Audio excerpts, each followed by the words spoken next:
Di ba meron namang, dalawa kasi ang parents, di ba?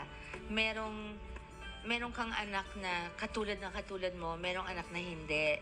Kami kung tutuusin, para kaming polar opposites.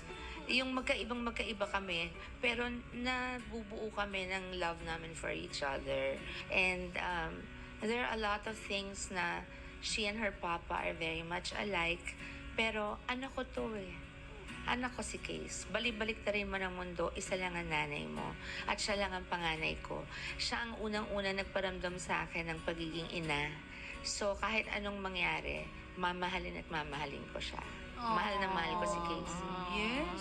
Tsaka gusto ko lang maalala niya lahat ng sacrifices ko din. Kasi she grew up nga, I had to work. Kasi ayoko maging sampid sa parents ko. At ayokong maging example sa kanya na aasa ka. Kailangan, that's why she knows how to work. She's a hard worker. And I'm proud of that. Marunong sa buhay. So, yun ang naipamana ko. Na you don't need a man in order to survive. Pero I'm still praying, syempre. I want her to Kiko. So I miss those days. But I'm happy naman.